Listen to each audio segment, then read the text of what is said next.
It's early morning when the first Ceefax newsman arrives for duty. Detailed forecast. Over the South Midlands and East Anglia, there are still a few showers left.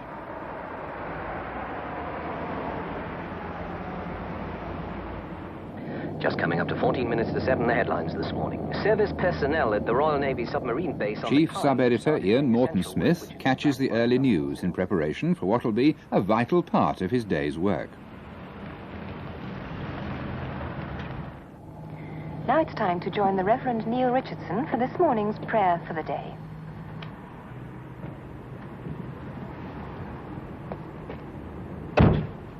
Ian has 12 hours work ahead of him, during which he and his colleagues on the later shifts will be subbing, composing, updating over 100 pages of information.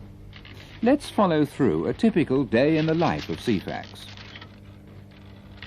Ian's first duty is to study the overnight and early morning teleprinter tapes from the news agencies, from which he'll compose the first headline news page of the day. The scene's now set for the thousands of viewers with Ceefax sets, perhaps over breakfast, to read the latest news at the time they want to, without having to wait for a news bulletin on the radio. Here we're at home with Mike and Janet Evans. Oh, Mummy, cutting it a bit fine? Yeah. Yes. Should be down somewhere. Oh, I see.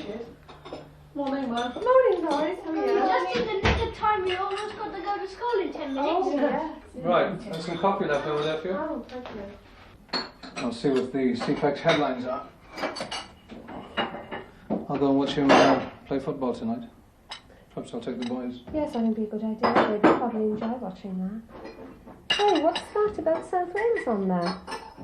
US chemical waste will be processed in South Wales, providing there is no abnormal risk, says Mr. Shaw.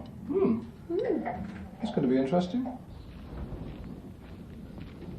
Tony Gray runs a 400-acre arable farm in East Anglia. Every morning he checks from Ceefax the current grain prices, which can vary day by day so that he knows what to sell and when. Yeah. And Ceefax warns him of any disease threats to his crops. I see we've got some more problems now with yellow rust and brown rust. Oh, dear.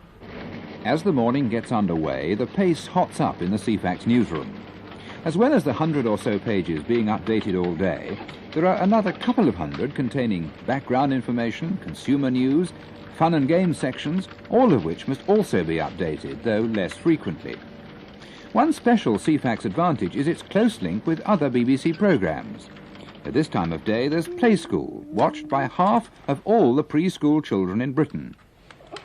Look, Nicky, it's 10 o'clock. We've got an hour before play school. Shall we go and see what we need? Right, let's switch on Ceefax to see what we need for play school at 11. We need some scissors, rope and cardboard box. Well, we've got the scissors and the rope, but we haven't got any cardboard boxes. We could get one of those up in the shops, though, couldn't we? I think I'll just check on the shopping guide to see which is the best buy. Cauliflowers. Well, we could get one of those at the same time. They're very good buy at the moment. Yes, they are actually at the moment. Meanwhile, away at the television centre, production staff prepare for Play School's 11 o'clock transmission. Clock into Play School on time. That's in 35 minutes.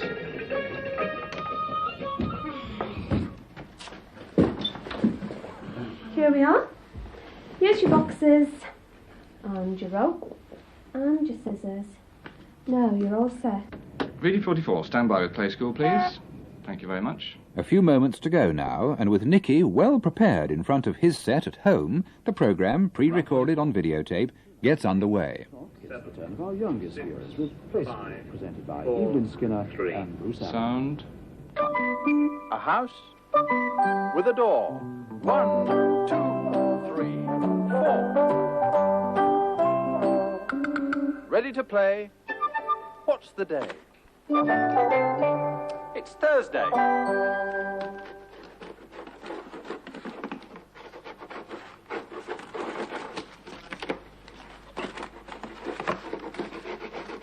Hello.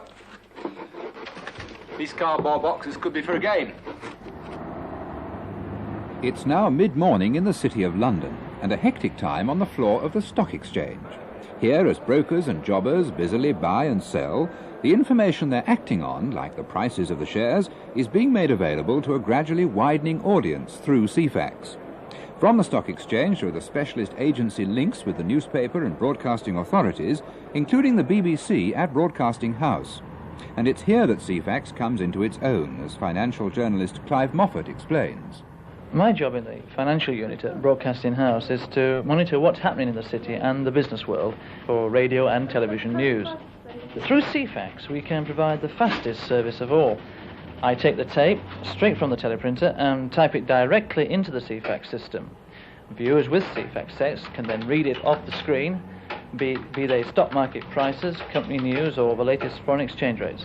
The order of the top 20 is always available if you've got Ceefax, like Stella Hayes. Well, you see, if you put on the radio, you have to wait quite a long time for the top 20 to be heard. But if you just go to Ceefax, you dial up the number and you get the top 20 straight away. Stella's younger brother Glenn is also home from school now, though the pop scene is not for him at the moment. However, there are other Ceefax pages he likes. Can I have a look at the fun section? Yeah, I suppose so.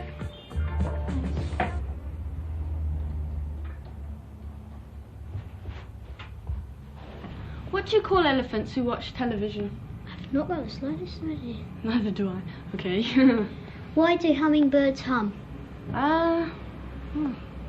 Don't know. Neither do I. Okay, let's try this last one. Why must you take a ruler to bed with you? I haven't got the slightest idea. Shall we look at the answers? All right. Yeah, why not? Right. There we are. Oh, God, I could have guessed that. Oh, yeah, I bet. What was that one about the elephants? Call them viewers. Oh, there's nothing elephanty about it, is it? Oh, well.